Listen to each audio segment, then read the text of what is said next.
In 1655, the city of Graz trembled under the terror of the plague. Funeral bells tolled without rest, and death crept through every street. Among the countless lives erased in silence was a woman who had once worn a crown, Eleonora Gonzaga, Empress of the Holy Roman Empire. She did not fall to daggers or betrayal, but to an invisible enemy, the plague itself. And history let her vanish quietly, as if she had never reigned at all. Eleonora Gonzaga entered the world on September 23, 1598, in the city of Mantua, at a time when the Italian Renaissance had already given way to the opulent curves and grandeur of the Baroque. She was born within the walls of the Palazzo Ducale, the sprawling palace of the Gonzaga family, a dynasty that for centuries had ruled Mantua with a blend of ruthless calculation and refined cultural patronage. To be born a Gonzaga was to inherit a dual legacy: the power of Italian nobility and the burden of political expectation. Her very first breath was not simply that of a child. It was an entry into the relentless machinery of dynastic politics. Her father, Vincenzo I Gonzaga, Duke of Mantua, was a man whose life was stitched together with ambition, extravagance, and the constant need to reinforce his family's prestige. He was known for his love of spectacle, for filling Mantua with art, music, and elaborate court festivals that rivaled those of Florence or Rome. Her mother, Eleonora de' Medici, daughter of Francesco I de' Medici, carried the blood of Florence's most celebrated and feared family, the Medici, whose patronage had built the very foundations of the Renaissance. Together, these two lineages forged Eleonora's identity before she could even speak her first word. She was both Gonzaga and Medici, both Mantuan and Florentine, a living link between two of Italy's greatest dynasties. The world into which she was born was dazzling on the surface. The walls of her childhood home glistened with frescoes painted by masters. Her days were filled with the sounds of lutes and harpsichords, the murmur of courtiers debating philosophy or politics, and the constant fragrance of incense rising from the palace chapels. Yet for all its splendor, the Gonzaga court was also a gilded cage.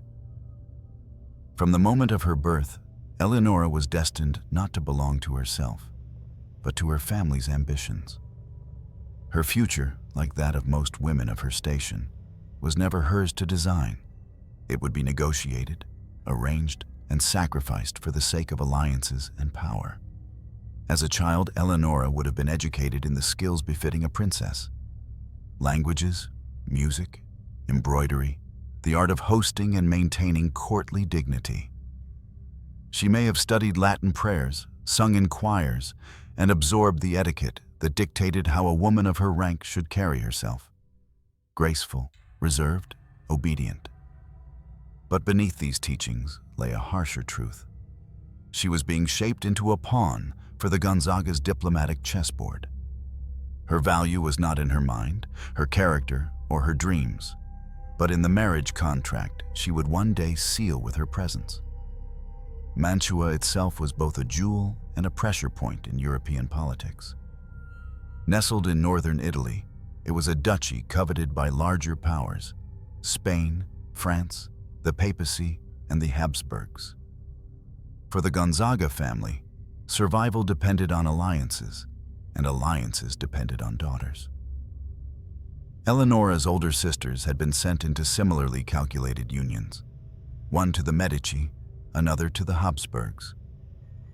Eleonora herself, though still a child, would have grown up watching these marriages unfold, knowing that one day her fate would follow the same pattern. Yet the Gonzaga court was also a place where women were visible, if not free. Her grandmother, Eleonora of Austria, had been married into Mantua decades earlier, and her presence still lingered in the family's memory.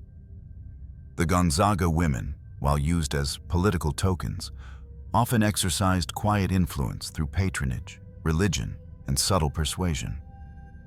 Eleonora would have learned early on that power for a woman did not come from the throne, but from patience, piety, and the ability to survive in the shadows of men.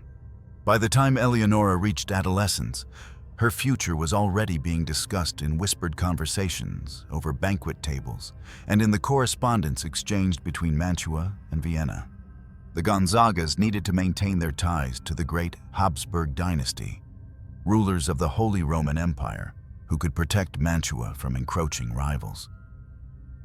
Eleonora, with her dual heritage of Gonzaga and Medici blood, was a perfect candidate to strengthen those bonds. It is important to imagine her here, not yet 20, standing in the frescoed halls of Mantua, dressed in gowns of velvet and pearls, listening as envoys spoke of her life as though it were already signed away. She was admired for her piety, for her calm demeanor, for her suitability as a consort. But rarely, if ever, did anyone ask what she wanted. In portraits from this period, her face is serene, her posture immaculate, her eyes lowered with modesty. Yet behind that surface, one must wonder, did she know already that her life would be swallowed by forces larger than herself? Did she understand that her destiny was not hers, but her family's to trade? The Gonzaga family's wealth and patronage of the arts gave Eleonora an upbringing filled with culture, but also instability. The duchy's fortunes were fragile, constantly strained by wars and debts. Her father's extravagance left Mantua vulnerable, and Eleonora's marriage prospects became even more critical for the family's survival. The pressure on her shoulders was not just personal, it was dynastic. She was not merely Eleonora, a young woman of Mantua. She was Eleonora Gonzaga, a symbol, a guarantee, a human bond in the dangerous web of European politics. In 1622, when she was 24, her fate was finally sealed. Negotiations concluded with Vienna, and Eleonora was chosen to marry Ferdinand II, the Holy Roman Emperor. He was more than twice her age, already a widower, already a ruler in the midst of one of Europe's bloodiest conflicts. Their marriage was not framed as a romance, but as a contract, a necessary link between Mantua and the Habsburgs, one that would stabilize both dynasties in a time of chaos. For Eleonora, the transition must have been both awe-inspiring and terrifying. To leave Mantua, the only world she had ever known, and travel north into the cold, vast, and rigid empire of the Habsburgs was to step into an unknown life. She would no longer be a Gonzaga princess of Italy, but an empress consort of a sprawling, war-torn empire. She would no longer speak primarily in the lilting tones of Italian, but in the heavy, formal rhythms of German. Her days would no longer be filled with the intimate rituals of Mantuan court life, but with the strict ceremonies of Vienna and Prague. And so, Eleonora's life as an individual, whatever private dreams she may have harbored, was absorbed entirely into her role as a political bridge. She crossed the Alps not as a bride of flesh and blood, but as a living treaty. From the moment she stepped into Ferdinand's world, her identity was no longer hers to claim. It is here that her tragedy truly begins, for while she would be crowned empress, she would never be remembered as one who shaped an empire. She would become a shadow behind her husband, a name barely whispered in the annals of history. And though her blood carried the glory of both Gonzaga and Medici, history would reduce her to little more than a footnote. When the year 1622 dawned, Eleonora Gonzaga was 24 years old, no longer a girl sheltered within Mantua's frescoed palaces, but a woman of marriageable age whose life had been suspended in anticipation of one inevitable outcome. Her name had been whispered for years in diplomatic corridors. her lineage carefully weighed against others. And now, the final decision had come. She would marry Ferdinand II, the Holy Roman Emperor, one of the most powerful men in Europe, and a man who was already twice her age.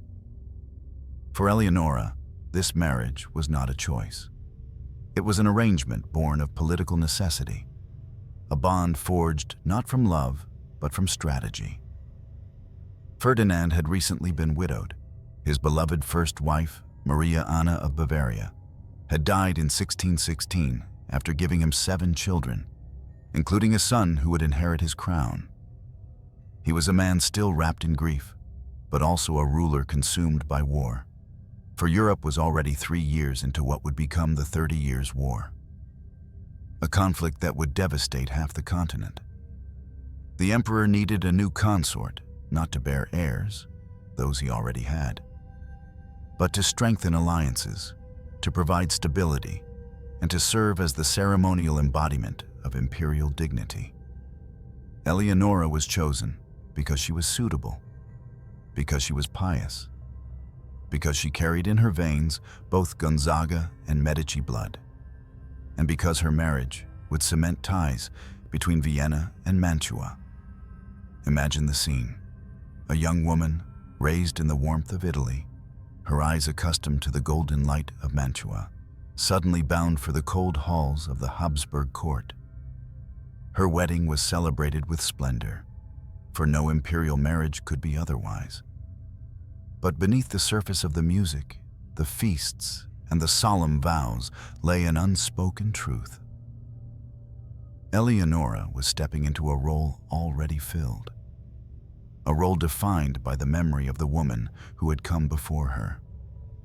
Maria Anna of Bavaria, Ferdinand's first wife, had not only given him children, but had been his confidant, his partner in the rigid religious world they shared. She was remembered for her devotion and her fertility, 2 qualities that defined the ideal empress in the Habsburg imagination. Eleonora, in contrast, arrived too late. Her womb never to quicken with heirs, her presence always compared against a ghost she could never replace. From the very beginning, she lived in the shadow of that absence. The court looked at her not as a woman in her own right, but as a secondary figure, a stand-in for ceremonial appearances. She was the empress, yes, but an empress without political weight. Her husband did not need her counsel. He had already formed his policies, rooted in staunch Catholicism and unyielding war. He did not need her offspring. His dynasty was secure. What, then, was she to him? To the empire? To history? In portraits painted after her marriage, Eleonora is depicted in heavy Habsburg regalia, her shoulders draped in brocade, her hair veiled, her hands folded in composure. The gaze is solemn, detached, almost resigned. It is as though the artists themselves knew that this was not a woman to be remembered for her vitality, but for her function, for her role as the silent consort to a man whose empire was burning in religious conflict. She was a symbol, not a partner. Life at Ferdinand's side was governed by ritual. The imperial court was a theater of hierarchy, where every gesture was codified, every bow and curtsy measured, every appearance steeped in ceremony. Eleonora had to learn the rigid Spanish etiquette that dominated the Habsburg world, a system so elaborate and suffocating that it reduced individuality to dust. She appeared at coronations, at religious processions, at the grand feasts that punctuated the empire's victories and sorrows. Yet behind the scenes, her influence was minimal. She did not write letters of policy. She did not lead factions. She did not intervene in the war. Her existence was ornamental, ceremonial, pious. And yet, for all its emptiness, her position carried its own kind of weight. A weight of loneliness. In a court that prized heirs above all, she had none. In a court that valued political maneuvering, she had no leverage. She lived surrounded by the children of her husband's first marriage. Children who would one day rule, but none of them hers. The corridors must have echoed with the sound of voices that reminded her, daily, that she had no place in shaping the future. For a woman of her time, barrenness was not simply a private sorrow. It was a public failure, a stigma that could never be fully erased. Eleonora retreated, instead, into piety. It was here, in her devotions, that she carved out some measure of identity. She sponsored convents, supported religious orders, and poured her resources into works of charity. If she could not be remembered as a mother of emperors, perhaps she could be remembered as a mother to the church, a patroness of souls. But even this devotion carried a double edge.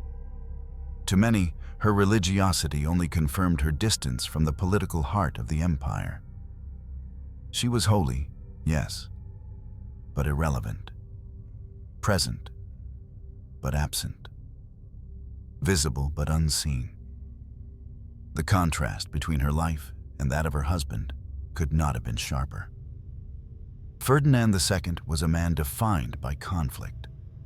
Unyielding in his Catholic faith, determined to crush Protestantism across his lands, waging a war that would drag on for decades and leave millions dead. He was a figure of steel, remembered for his fervor and his battles. Eleonora, meanwhile, drifted on the periphery, her life a quiet counterpoint to his thunderous reign.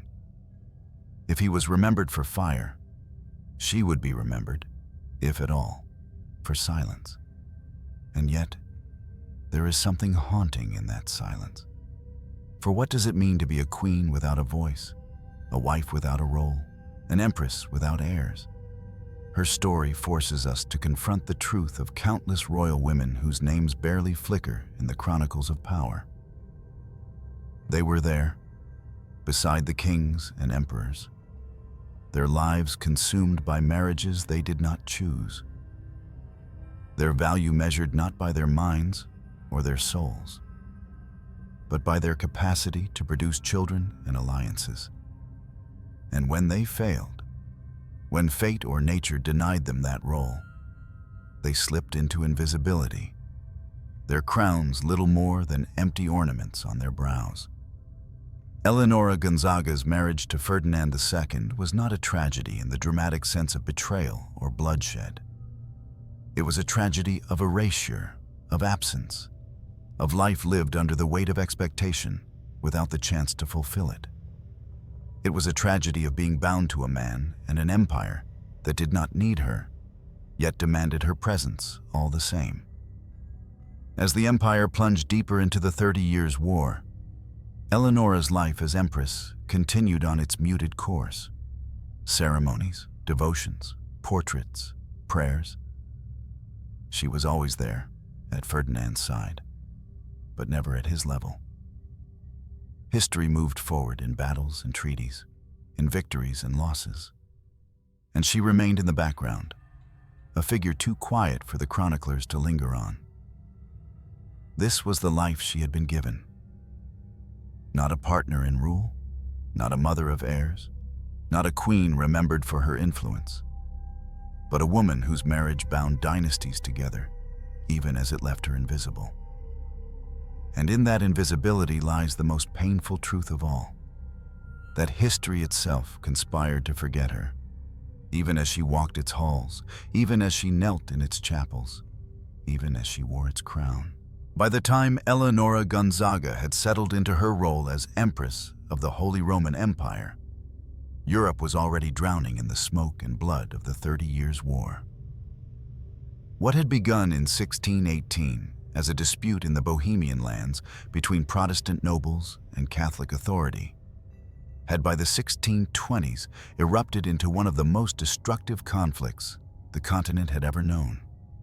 Kingdoms rose and fell on battlefields littered with the dead, villages burned to ash, entire populations displaced, and famine and pestilence spread in waves more merciless than any sword.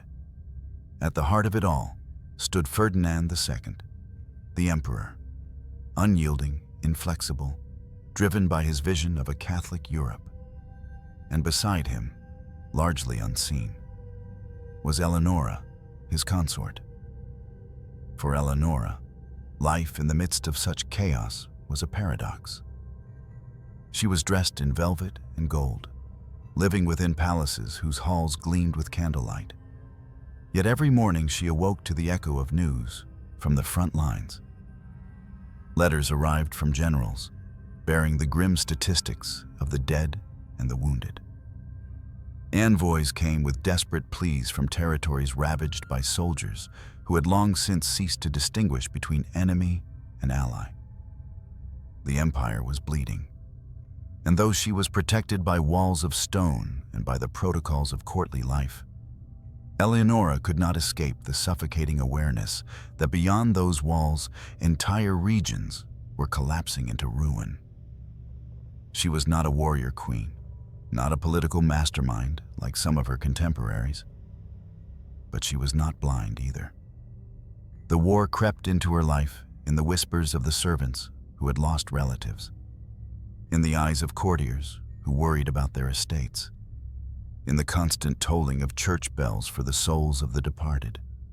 It is easy to imagine her walking through the corridors of the Hofburg Palace or the Graz residence, her hands folded tightly in prayer, her lips murmuring petitions for peace, her heart torn by the knowledge that her own husband's policies were among the engines driving the carnage.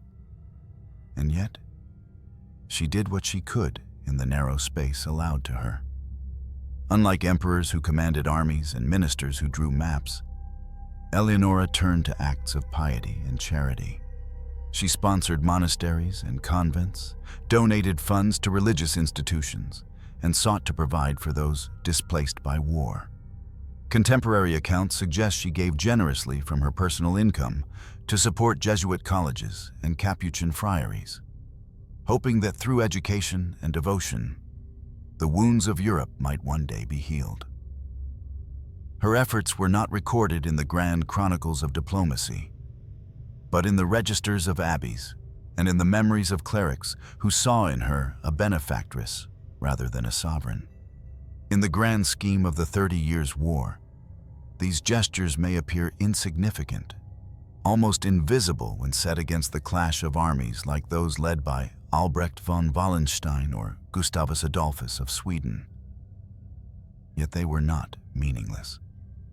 For the peasants who found refuge in convents she had endowed, for the orphans taken in by the religious houses she supported, Eleonora's piety was a lifeline in a world otherwise abandoned to cruelty. Her power was not the power to command, but the power to console. And in times of devastation, consolation can itself be a form of resistance. But history is unkind to such quiet acts. It remembers the generals, not the donors. It remembers the treaties, not the prayers. As Ferdinand waged war with implacable resolve, Eleonora's role became one of silent endurance, a woman who watched, who prayed, who gave, but who could not alter the course of events. For every palace banquet in Vienna or Graz where she sat in jeweled stillness, thousands died nameless deaths across Bohemia, Saxony, the Rhineland, and beyond. She bore witness to a continent unraveling, yet her voice was never called upon to speak for it. It must have been a lonely existence. Ferdinand's court was filled with intrigue, faction, and politics, but Eleonora stood outside those currents. She was included in ceremonies, in processions, in portraits that depicted her as the serene Empress. But she was excluded from decisions, from strategy, from policy. The irony was cruel. She bore the title of Empress of the Holy Roman Empire. Yet the empire itself scarcely noticed her. She was a figure always present, but seldom acknowledged, existing in the spaces between the battles, between the proclamations, between the lines of history. The war also made itself felt in other ways, more intimate, more immediate. Pestilence followed soldiers as surely as shadows follow light. and outbreaks of plague and typhus struck even the cities where nobility dwelled. Vienna itself was not immune, nor was Graz, where Eleonora spent much of her time. Each epidemic was a reminder of the fragility of all life, royal and common alike. And each death in her circle must have deepened her sense of mortality. She lived in an age when medicine was powerless against disease, when even emperors could not shield themselves from the hand of fate. Perhaps this constant awareness of death explains the deepening devotion seen in Eleonora's later years. The constant prayers, the endowments to monasteries, the near monastic rhythm of her daily life.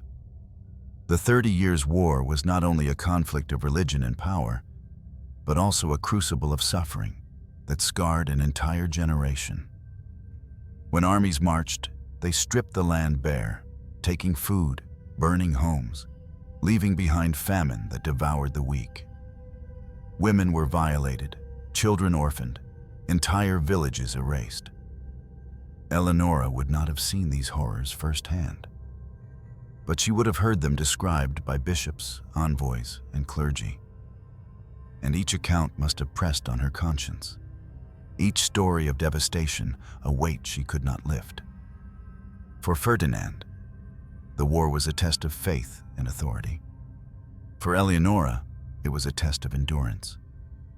She endured the endless ceremonies that masked the empire's decay, endured the knowledge that the empire's survival came at the cost of untold lives, endured the invisibility that came with being a woman in a world that valued heirs and armies above compassion. And as the war stretched on, year after year, she must have wondered whether Europe would ever know peace again, whether the prayers whispered in dim chapels would ever rise above the roar of cannon fire. The irony, of course, is that history will forever bind her to this war, even though she had no hand in shaping it. She was Empress during its darkest years, her crown glinting faintly in the shadows cast by fire and steel.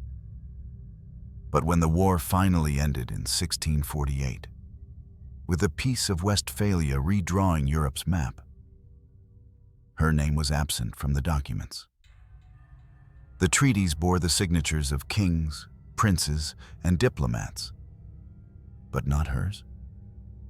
Her legacy in those decades is not written in ink or blood, but in silence, in absence, in the spaces where she might have been, but was not allowed to stand. In this lies the central paradox of Eleonora's life. She was at once at the very center of history and completely outside it. She lived in the eye of the storm, yet she is remembered as a shadow. And perhaps this is why her story matters. For in her silence, she represents not only herself, but countless women of her age. Women whose lives were consumed by the machinery of dynastic politics, whose voices were drowned out by the cannons of men, and whose names faded even as they bore the titles of queens and empresses. To be Empress of the Holy Roman Empire was, in theory, to stand at the pinnacle of Europe's hierarchy, a woman surrounded by servants, courtiers, and admirers, her every appearance the subject of ceremony, her every word preserved with reverence. But for Eleonora Gonzaga, the crown was not a symbol of power, but a veil of invisibility, a delicate mask that concealed how little she truly mattered in the eyes of the court. She bore no children for Ferdinand II, and that fact alone defined her role more than any virtue, any act of piety, any gesture of kindness. In the dynastic imagination of the 17th century, a queen without heirs was a queen without meaning. The empire's future did not run through her bloodline, and so her body, her presence, her existence became almost ornamental, a living emblem rather than a participant in the empire's story. It was not that she lacked intelligence or will. Eleonora was educated, devout, and by all accounts a woman of composure and strength. But the machinery of the Habsburg court left no room for women without dynastic purpose. She could appear at coronations, walk in processions, and sit for portraits in elaborate gowns. But when it came to council chambers, to treaties, to the shaping of Europe's destiny, she was absent. She was a shadow in silk, visible yet excluded, a figure acknowledged but never heard. The court around her was not kind. Imperial Vienna, though wrapped in the rituals of faith and order, was filled with whispered comparisons, subtle cruelties, and the cold reminders of her failure to produce heirs. The children of Ferdinand's first marriage were ever present, sons and daughters who carried forward the dynasty, who inherited not only his blood, but his trust. They formed the future. She stood outside of it. To live day by day in the presence of children who were not her own, children who reminded her of another woman's womb, another woman's legacy, must have deepened the silence of her own chambers. It is possible to imagine her evenings, the great halls cleared of ceremony, the flicker of candlelight in her private chapel, her lips moving in prayers whispered to the Virgin, her fingers tracing rosary beads, while the weight of loneliness pressed upon her chest. She was surrounded by attendants, yet profoundly alone, a queen in name but not in life.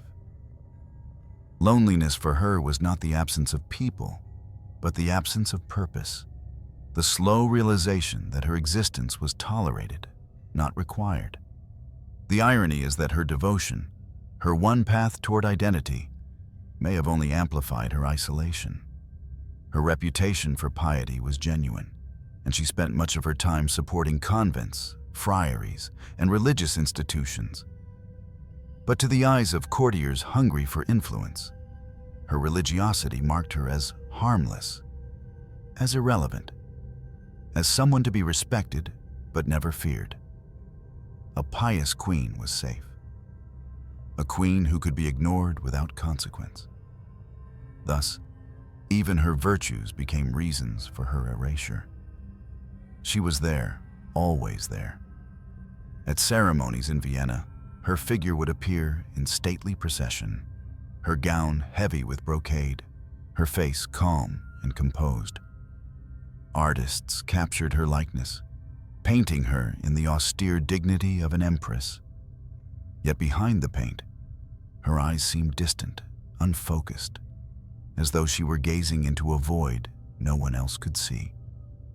The contrast between image and reality was stark.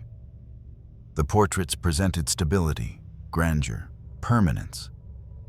But the woman herself lived in quiet fragility. Her voice muffled, her presence tolerated, her life slowly dissolving into the background of the empire's story. In truth, Eleonora was never meant to wield power. She had been chosen for her bloodline, her piety, her suitability as a consort, not for her ability to shape the empire's fate. And yet, the emptiness of her role must have been suffocating. To live surrounded by majesty and yet stripped of agency is to experience the cruelest kind of imprisonment. One where the walls are gilded, the ceilings frescoed, the air perfumed, but the soul remains trapped in silence. As the war dragged on, this silence only deepened. The court's attention was consumed by military campaigns, by treaties, by the endless calculations of survival in a fractured Europe. Ferdinand ruled with determination, and his ministers wielded influence. But Eleonora remained peripheral, her presence reduced to ritual. When she spoke, it was in prayers. When she acted, it was in charity. Her life was lived not in the chronicles of history, but in the margins, in the forgotten registers of convents and the fading memories of nuns who whispered her name in gratitude. The loneliness of her position is almost more tragic than if she had been openly scorned. Open rejection wounds, but silence erases. She was not hated, not condemned, not vilified. She was simply overlooked, bypassed, forgotten even in life. That kind of invisibility is its own form of cruelty, for it denies not only recognition, but existence itself.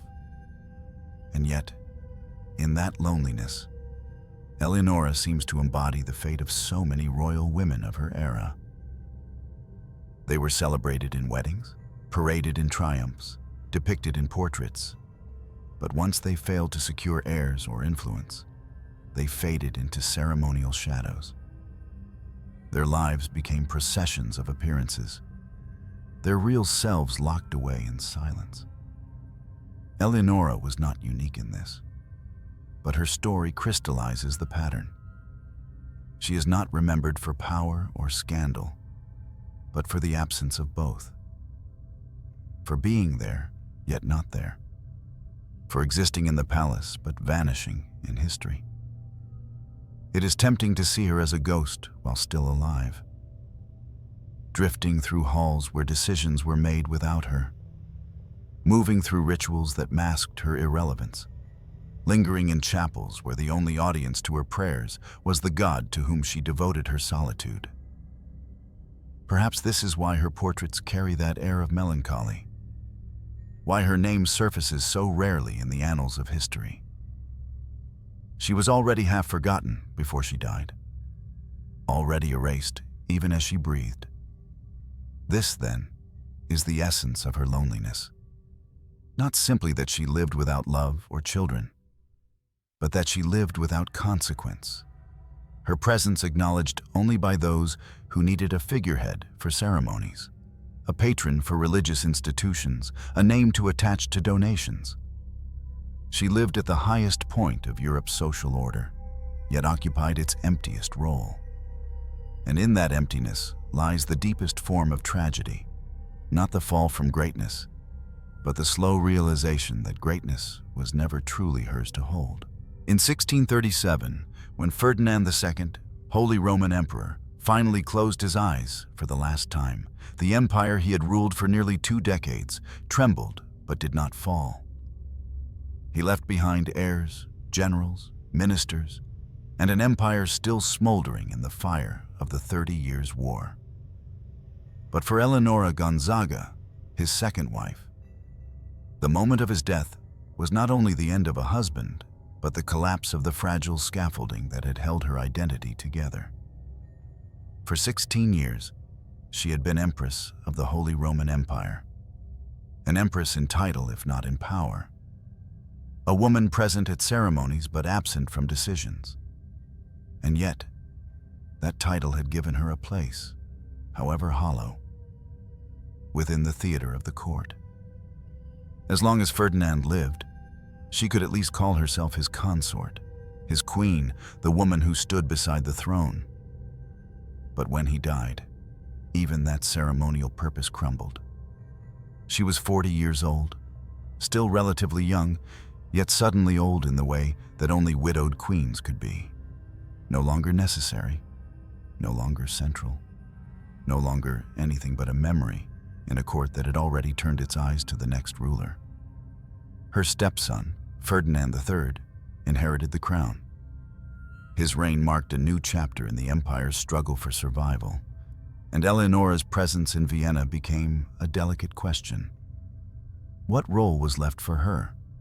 She was not the emperor's mother. She was not a queen dowager with political leverage.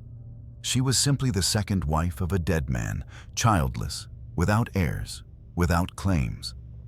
In the dynastic chessboard, her piece had been removed, her position erased. The court, always practical, found an answer. She would retreat to Graz, the Styrian city where she had sometimes resided even during Ferdinand II's lifetime. There, she could live with dignity, supported by the income and estates allotted to her as Dowager Empress, surrounded by attendants, secure yet sidelined. In the official language of the Habsburgs, it was a retirement. In truth, it was an exile into irrelevance. Her departure from Vienna must have felt like a funeral without a coffin. The palaces that had once resounded with her footsteps, the chapels where she had prayed, the halls where she had stood in velvet silence. All of them belonged now to another queen, another court, another story.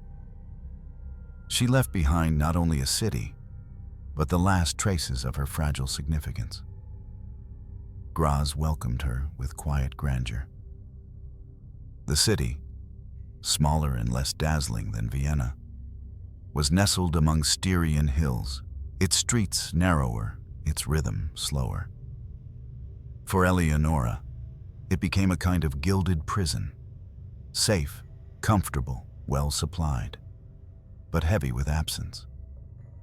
She had rooms filled with tapestries, servants attending to her needs, chapels in which she could spend hours in prayer, but no throne, no voice, no role. The days stretched long, marked by religious devotion and acts of charity, but the courtly spectacle of her youth had vanished forever. She was treated with respect, for she was still the emperor's widow, still a Habsburg by marriage, still a Gonzaga princess by birth, but respect is not the same as relevance. People bowed before her, kissed her hand, addressed her with elaborate titles. But behind the gestures lay a truth that no etiquette could disguise. The empire had moved on, and she was no longer needed. In portraits painted after Ferdinand's death, Eleonora appears more austere, her clothing simpler, her expression colder. The artists no longer tried to capture the grandeur of an empress, but the solemnity of a widow. Her eyes, already distant in earlier depictions, now seemed entirely detached, as if gazing at something beyond the reach of the living. In those images, she appears less like a ruler and more like a relic, a piece of the past preserved in oils and pigments. It is telling that her life after 1637 generated so little commentary from contemporaries. Chroniclers, busy recording the wars, the treaties, the politics of Ferdinand III's reign, had little reason to mention her. She faded into the background, her name appearing only in connection with religious foundations, donations to convents, or ceremonial events where her presence was a matter of protocol. Even within her own lifetime, she was already being forgotten, her existence recorded only in footnotes. And yet, we should not mistake obscurity for peace. To be forgotten is its own kind of torment, especially for someone who had once been crowned, who had once been surrounded by the pomp of empire. Eleonora lived in Graz like a ghost of herself, moving through halls that echoed with silence, her footsteps softened by carpets, her words confined to prayers. She had no children to visit her, no role in guiding the future, no projects to tie her name to the empire's destiny. Her only companions were her attendants, her confessors, and the walls of her chapel. There is a cruelty in the way history treats such women. The death of Ferdinand II did not kill Eleonora, but it killed the last vestiges of her importance. In a world that measured women by their ties to men and their ability to bear heirs, she had nothing left to offer. She became invisible, and invisibility is a kind of death that comes before the grave. The irony is sharp. Though she outlived Ferdinand II by 18 years, those years are scarcely mentioned in the chronicles. She lived almost 2 decades beyond his reign. But those decades are compressed by history into silence, as though they did not exist at all. She was alive, and yet she was already erased. For Eleonora herself, perhaps these years were filled with quiet endurance. She continued her works of charity, her support for convents, her devotions that consumed her days. She may have found solace in ritual, in the rhythm of prayer, in the constancy of faith. But solace is not the same as fulfillment, and the emptiness of her role must have weighed heavily on her heart. To live is one thing, to matter is another. She lived, but did she matter? To her contemporaries, the answer was already no. And so, in Graz, the once crowned empress walked daily into the twilight of her own obscurity. A woman remembered only in ceremonies, forgotten in substance. Her life reduced to the quiet endurance of someone who had once been at the center of the world, but was now consigned to its margins. In Graz, far from the ceremonial splendor of Vienna and the relentless machinery of imperial politics, Eleonora Gonzaga entered into a new phase of her life, one that blurred the boundary between queen and nun, between widowhood and sanctity, between the living world and the realm of memory. Her days followed a rhythm less like that of a court and more like that of a cloister. Morning prayers at private chapels, long hours of meditation before the altar, conversations with confessors and visiting clerics, afternoons spent reviewing petitions from convents and orders who sought her patronage, evenings marked by readings of scripture and the rosary whispered in dim candlelight. The Empress, who once processed beneath banners and trumpets, now moved almost silently through narrow corridors, her crown replaced by a veil of piety, her throne exchanged for a pew. This transition was not unusual for widowed queens of her era. Across Europe, noble women who lost their husbands often retreated into religious devotion, finding in the church both solace and a new identity. But Eleonora's devotion carried a particular intensity. Perhaps it was because she had no children to anchor her in dynastic memory. Perhaps because her life as empress had been defined by absence and silence. Perhaps simply because faith was the one realm where she could exist without comparison, without failure. Whatever the reason, she poured her wealth, her time, and her soul into religion with a fervor that left marks on the city of Graz even centuries later. She became a benefactress to the Jesuits, whose colleges in Graz flourished under her support. She aided the Capuchins, whose austere devotion resonated with her own widowhood. She sponsored convents where young women, many of them from noble families, renounced the world for cloistered life. These foundations did not make headlines in Europe's chronicles, but they transformed local communities, offering education, refuge, and spiritual guidance to generations who would never know her name. Yet even in these acts of charity, Eleonora was half forgotten. The documents that survive often record her only in passing. The most serene widow empress, Eleonora, has donated funds for this chapel, or, by the grace of her generosity, these nuns have received sustenance. Rarely do we hear her voice directly. She exists not as a person, but as a line in an account book, a name attached to endowments, a benefactor whose life was otherwise erased. The portraits painted of her during these years capture this paradox. Gone is the youthful princess of Mantua, radiant in Italian splendor.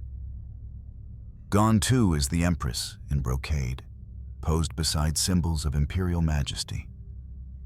Instead, we see a woman dressed in sober garments, her features hardened by age and solitude. Her eyes turn not outward to the viewer, but inward, as though gazing into eternity. The canvases suggest a woman who had already withdrawn from the world, her body alive, but her spirit dwelling in a silence deeper than words. What did she think in those long hours of prayer?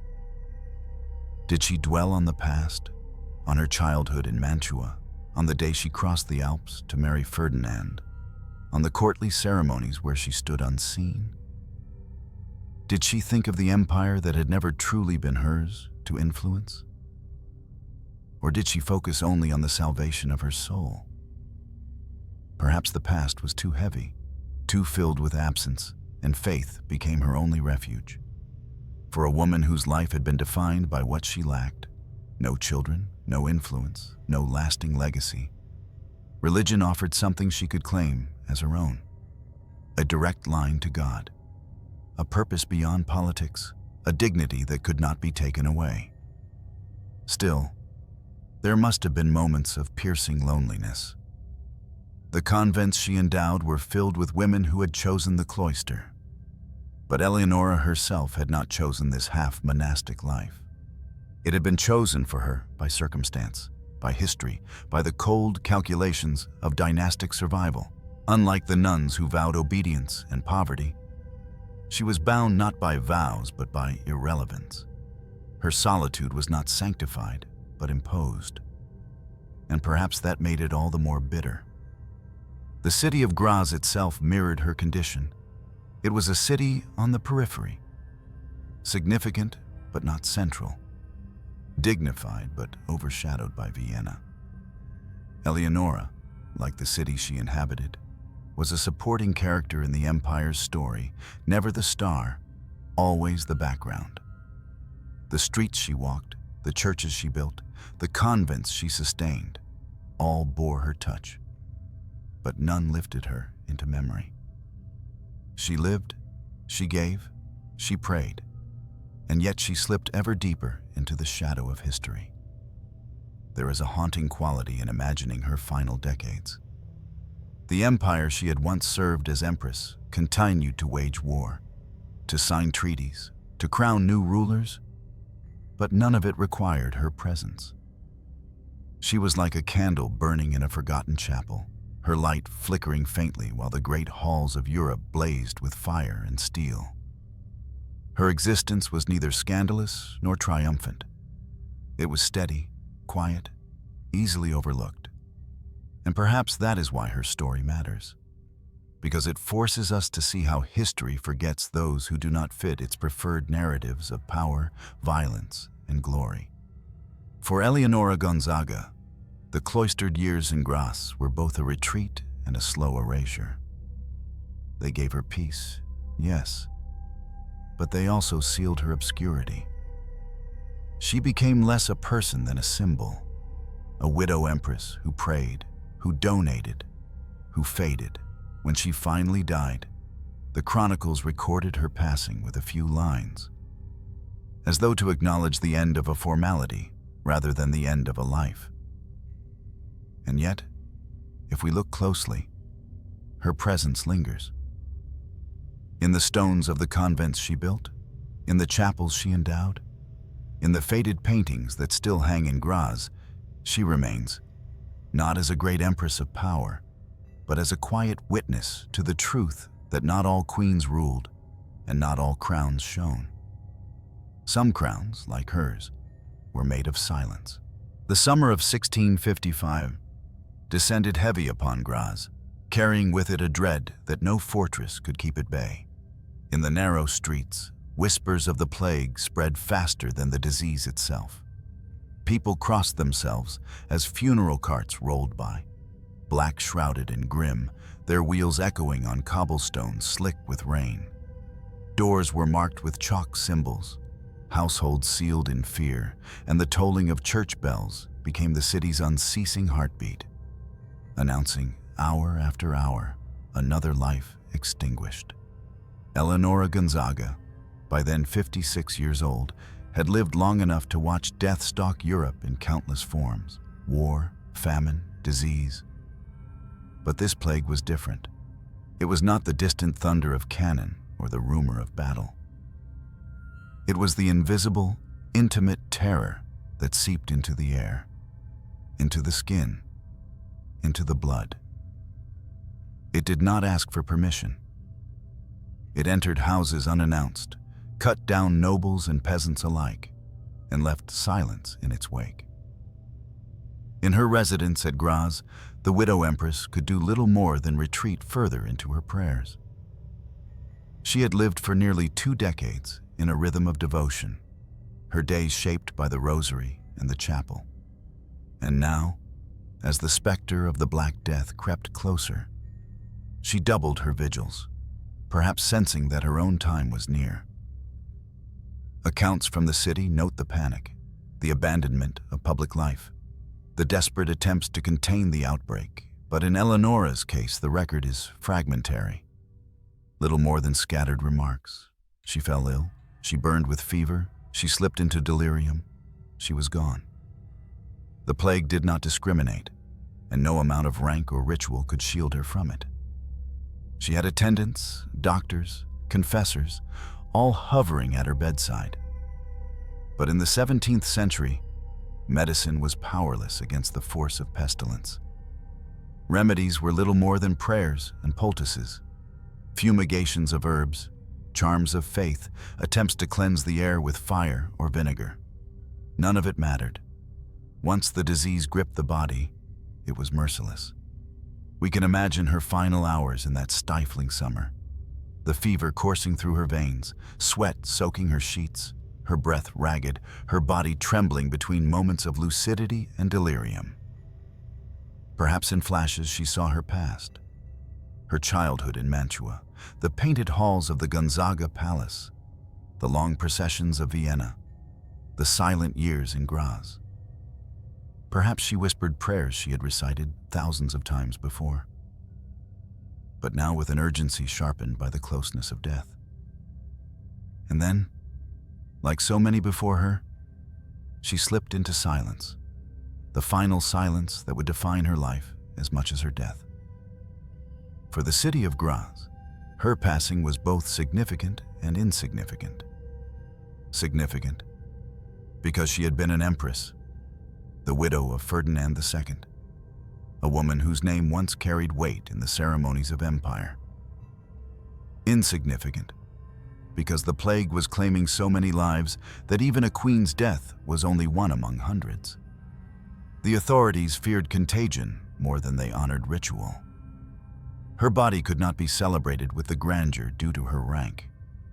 There were no throngs of mourners, no triumphant requiems, no endless lines of nobles bowing before her coffin. Instead, her death was managed with discretion, her body sealed quickly, her passing noted but not lingered over. The contrast is stark. When emperors died, the empire paused. Trumpets blared, processions stretched for miles, cities veiled themselves in mourning. When Eleonora died, the empire barely noticed. She had already been fading into obscurity for years, and the plague made certain that her end would mirror her life. Quiet, diminished, half forgotten. Yet, there is something hauntingly symbolic in this. The plague, an enemy invisible and impartial, did what politics could not. It stripped the empire of its hierarchies, forcing peasants and queens alike into the same grave silence. In death, Eleonora was no different from the washerwoman who collapsed in the streets, no different from the merchant who perished in his shop, no different from the priest who caught the contagion while administering last rites. The crown could not protect her, the court could not rescue her, the church could not heal her. The disease leveled all. Her death, then, is not only the story of one woman, but a mirror of the fragility of human power. Here was a woman born into dynasties, married into empire, crowned as empress. And yet her end came like that of countless forgotten souls, a fever, a gasp, a stillness. It is almost as if her entire life was preparing her for this anonymity, this erasure, this quiet departure that left little trace. The records tell us she died in June of 1655 in Graz. They tell us her body was transported with care but with little ceremony to Vienna, to be interred in the imperial crypt, the resting place of Habsburg emperors and queens. But even there, among marble and bronze, her coffin blended into the endless rows of dynasty, one among dozens, barely marked, scarcely remembered. The plague had erased not only her life, but her death, ensuring that she would never be given the grandeur that history often demands for its rulers. If we linger in imagination beside her bed in those final days, the scene is suffocating. Outside, bells tolled endlessly, signaling the collapse of households. Inside, the curtains were drawn, incense burned to mask the stench of illness, and attendants whispered prayers. The widow empress, once dressed in velvet and jewels, lay in linen soaked with sweat, her face pale, her lips parched, her body racked with fever. No crown, no procession, no court, only the inexorable rhythm of a disease that knew no titles. Her passing was swift, her memory swifter still in its descent into silence. Graz moved on, the empire moved on, Europe moved on. And in this lies the cruelest truth. Eleonora Gonzaga, once Empress of the Holy Roman Empire, wife of Ferdinand II, a woman whose blood carried both Gonzaga and Medici pride, left the world as quietly as any nameless soul.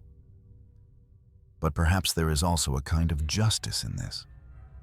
For a woman whose life was spent in silence, whose presence was overlooked even while crowned, whose existence was defined by absence more than influence, death in anonymity was only the final echo of her story.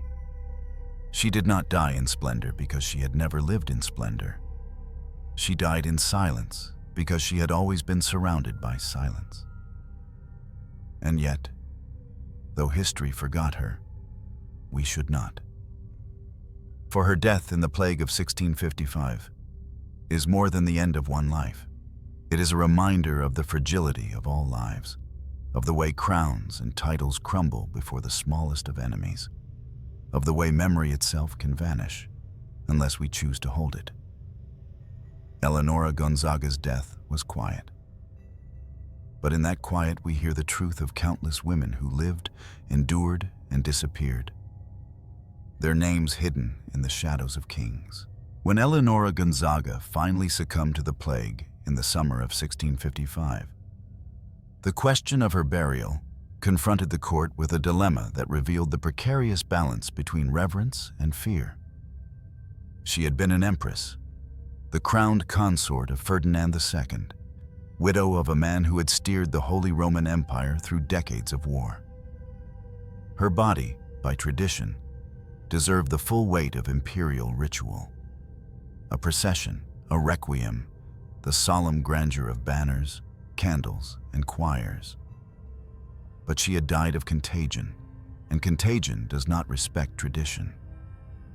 Plague had its own etiquette, harsher than any dictated by court protocol. It demanded speed, discretion, containment. The very presence of her body was now a source of danger. To honor her as an empress risked spreading the same illness that had stolen her life. And so the court compromised.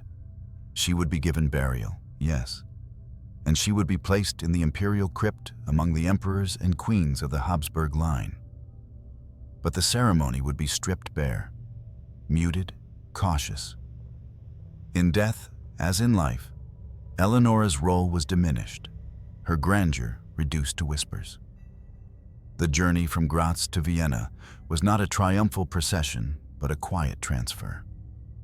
Guards accompanied the coffin not to announce majesty, but to ensure order, to prevent panic, to keep distance. There were no crowds lining the roads, no nobles kneeling as the cortege passed.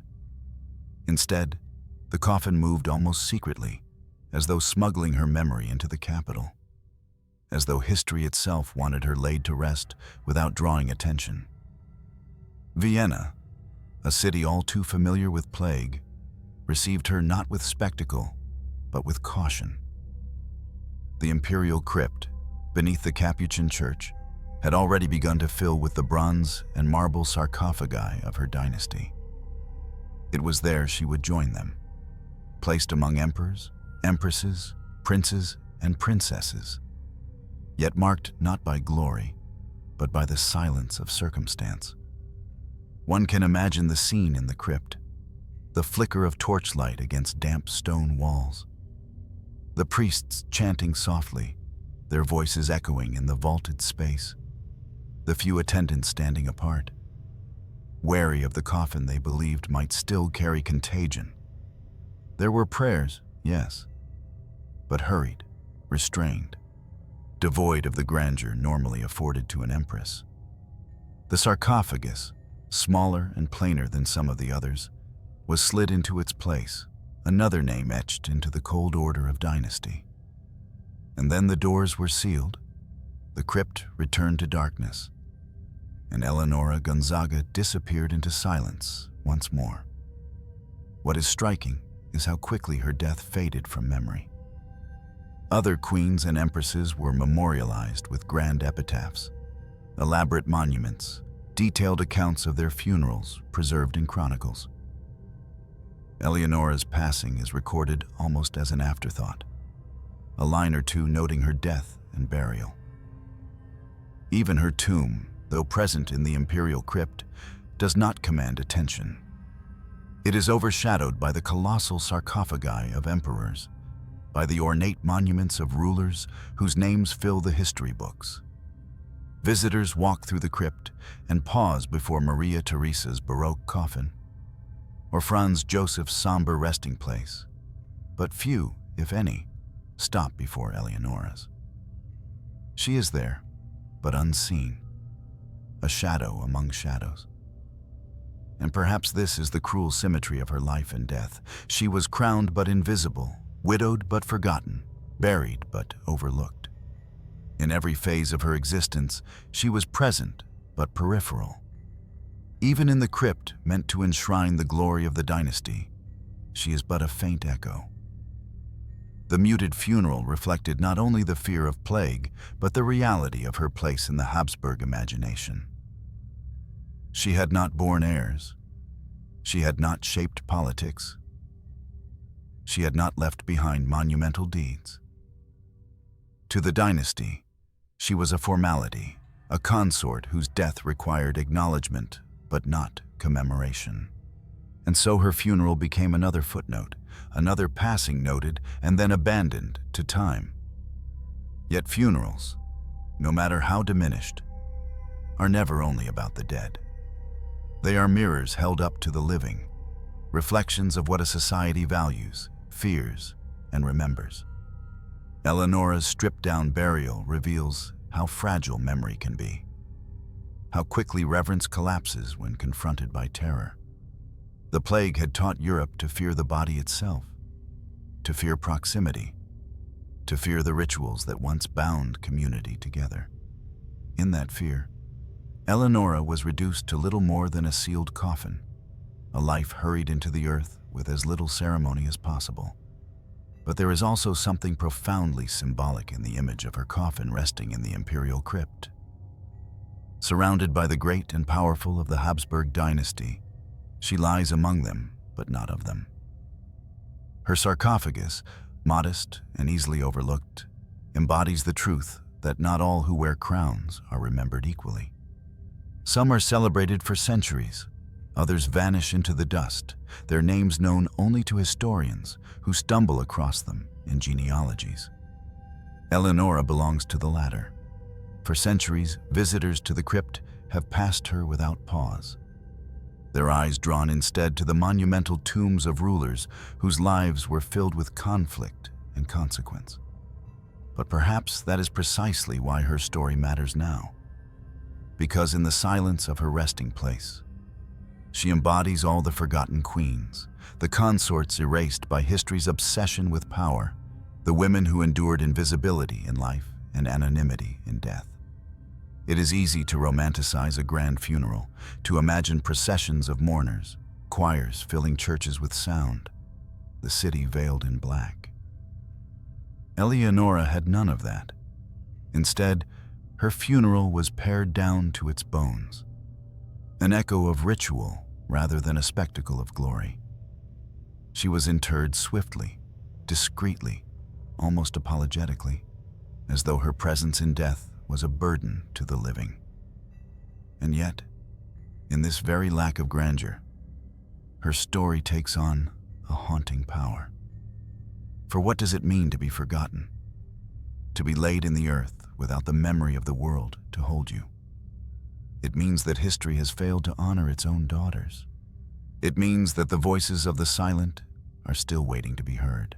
When Eleonora Gonzaga's coffin was sealed in the imperial crypt, the dynasty had closed its chapter on her. From that moment forward, she no longer existed as a figure of relevance, not even as a memory worth rehearsing in ceremonial histories. Her name appeared occasionally in official registers. Lists of burials, genealogical charts, the careful ledgers that recorded every empress and consort of the Habsburg line. But these were records of bureaucracy, not of reverence. She was accounted for, but not remembered. What then did she leave behind? Unlike Maria Theresa, who reshaped the empire, or Maria Anna of Bavaria, whose children secured the Habsburg succession, Eleonora's legacy was not political, nor dynastic, nor even cultural in a grand sense. Her contributions were scattered, modest, almost invisible unless one searched carefully in the margins of history. Her most tangible marks were in the religious world. The convents she endowed, the chapels she supported, the monasteries she helped sustain. These were her children, her offspring of stone and prayer. Graz in particular bore the traces of her patronage. The Jesuits she funded expanded their educational mission. The Capuchins she aided continued their austere service to the poor.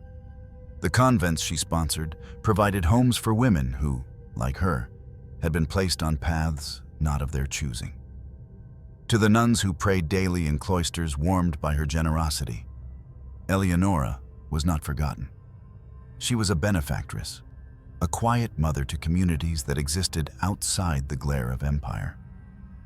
Yet even here, her presence faded quickly. The convents she built endured, but as centuries passed, the names of their founders became footnotes. Visitors prayed in chapels whose stones had been laid with her wealth. But few ever knew the name of the woman who made them possible. Her works of devotion, once living monuments, became anonymous offerings absorbed into the wider memory of the Church. Art, too, holds fragments of her legacy. Portraits of Eleonora survive, scattered across museums and collections. Though most are seldom displayed, their frames gathering dust in archives. In these paintings, she appears stiff, formal, draped in heavy gowns, her face composed but unsmiling. The artists captured not intimacy but protocol, rendering her as an empress should be seen, dignified, solemn, untouchable. And yet, if one looks closely, there is a sadness in her eyes, a distant melancholy that seems to reflect the very invisibility that defined her life. These portraits were meant to assert her presence in history. Ironically, they now stand as reminders of how thoroughly she was forgotten. The written record is even thinner. Unlike some royal women who corresponded widely, leaving behind letters that reveal their personalities, their influence, their hidden strength, Eleonora's voice is absent. If she wrote letters, few survive, and fewer still carry her thoughts in any depth. Her silence in the archives mirrors her silence in life. A woman present but unrecorded, living but voiceless. Historians who sift through the period often pass her name with barely a sentence, acknowledging her marriage to Ferdinand II, noting her death in 1655, and moving on. She becomes a bridge in genealogies, a line connecting the Gonzagas of Mantua to the Habsburgs of Austria. Nothing more. This absence of legacy is itself her legacy. For Eleonora represents the countless women of her time, queens, duchesses, princesses, whose lives were spent in the service of dynasties, yet whose memory was abandoned once their usefulness expired. They were married for alliances, paraded for ceremonies, set aside when childless, remembered only if they bore heirs or stirred scandal. History, in its preference for drama and power, rarely had space for the quiet endurance of women like Eleonora. And yet, if we look at her life from another angle, we can see something enduring. Her obscurity is not emptiness. It is testimony. She testifies to the silenced half of history, the women who lived at the heart of power but were denied agency, who were crowned but erased, who were remembered only in the walls they built for others. She is a reminder that history is not only what is written in chronicles, but also what is deliberately left out. There is a quiet defiance in this perspective. For though the Habsburgs barely remembered her, though the chronicles reduced her to a name and a date, we can still trace her outline in the shadows. We can stand in the Capuchin crypt and know that beneath the bronze and stone lies a woman who once wore a crown. We can walk through Graz and know that the churches and convents there still echo faintly with her prayers. We can gaze upon her portraits and see the sadness in her eyes, a sadness that speaks across centuries more powerfully than words. Her legacy, then, is not the legacy of deeds, but of absence. It is the lesson of invisibility, the haunting presence of someone whom history chose not to remember. And in a way, this absence is more telling than any monument, for it reveals the cruelty of dynastic systems that consumed women's lives, reducing them to functions, discarding them once their roles were complete. Eleonora Gonzaga did not change Europe. She did not end wars, crown heirs, or dictate policies. She prayed, she gave, she endured, and then she was gone. But perhaps this is precisely why her story matters now, because it forces us to confront the thousands of forgotten women who sustained dynasties without ever being allowed to define them. In the end, her legacy lives not in grand monuments, but in the questions she leaves behind. What does it mean to live unseen? What does it mean to be crowned yet powerless, remembered only in silence? What does it mean for history to forget? Her coffin in the imperial crypt answers none of these questions. It lies among the others, small and unremarkable. Her name etched in stone, but her story absent from the guides. And yet, if we pause, if we linger, if we look beyond the marble grandeur of emperors, we might see her there, not as a forgotten empress, but as a symbol of all the women whose lives were consumed by empire and then erased.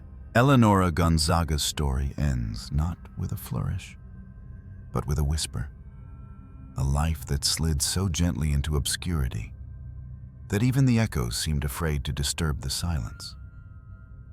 She had been born into privilege, married into empire, crowned as empress, buried among rulers. Yet history barely paused to mark her passage. Her life, like her death, seemed designed to be overlooked, an existence at the margins of power, always present but never decisive, visible yet unseen. And in this silence lies the deeper truth of her fate. She was not an anomaly, but a pattern. Across centuries, dynasties consumed women like her. Daughters born into alliances, wives exchanged between thrones, queens remembered only if they bore heirs or wielded influence.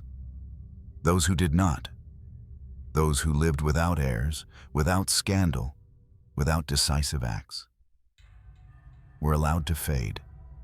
Their names recorded, but their stories erased.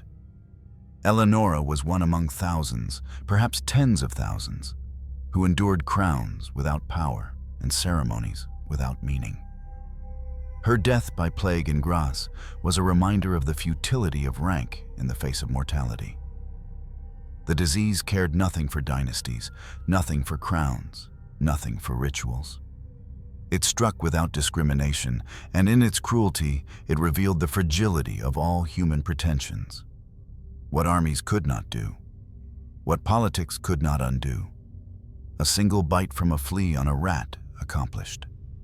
For Eleonora, who had spent her life invisible in power, it was a fittingly anonymous end, an exit that mirrored her existence. And yet, though she was forgotten by her contemporaries, though her funeral was hurried and her memory dissolved into footnotes, her story speaks across the centuries to us now. It speaks not of power gained or lost, but of power denied. It speaks of the countless women whose lives were measured not by their minds or their souls, but by their wombs, their marriages, their capacity to serve dynastic ambition. It speaks of what happens when history decides that some lives are not worth remembering. Standing in the imperial crypt in Vienna today, among the towering sarcophagi of emperors and queens, one could easily pass her without noticing. Her tomb is modest, unassuming, one coffin among dozens, a name that blends into the background. Visitors pause before the monumental Baroque tomb of Maria Theresa, before the sarcophagi of Franz Joseph and Empress Elizabeth. But Eleonora's coffin rarely draws a glance. And yet, if one stops, if one leans close, if one whispers her name in that cold chamber, her story begins to stir again. It is not a story of triumph, but of endurance. It is not a story of glory, but of absence. And in that absence, in that silence, lies a profound reflection that the measure of a life is not always in its power, but in its humanity. Eleonora's humanity was quiet, devout, shaped by prayers and charities. But it was humanity nonetheless, as real and as valid as the battles fought by kings. Her life compels us to confront a question that history often avoids. Who do we choose to remember, and who do we allow to disappear?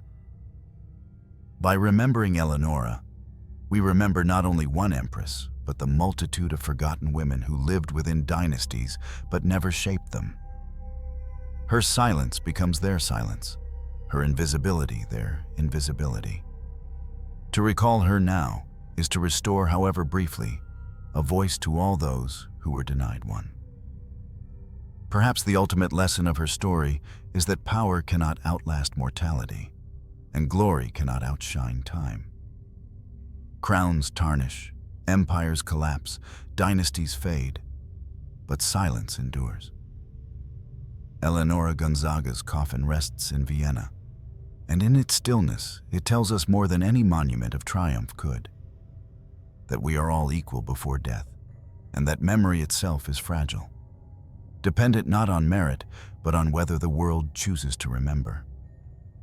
Her silence is not empty. It is a mirror. In it, we see the countless women who stood beside thrones, yet were erased. The countless lives lived in service to dynasties that forgot them. In it, we see ourselves, the fragility of our own hopes for remembrance, the sobering truth that most lives, no matter how adorned, will slip into obscurity. And so the final crown Eleonora wore was not of gold or jewels, but of silence. A crown she shares with every forgotten queen, every erased consort, every woman whose life was consumed by empire and left behind in shadows. Her story ends in Vienna's crypt, but it does not end only there.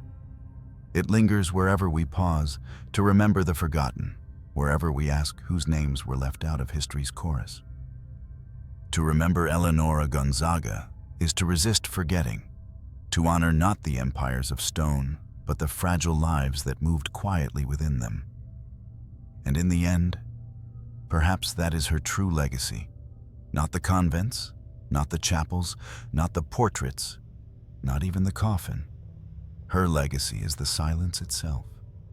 A silence that forces us to listen more carefully, to search for the erased, to recognize that history is not complete until it remembers those it chose to forget.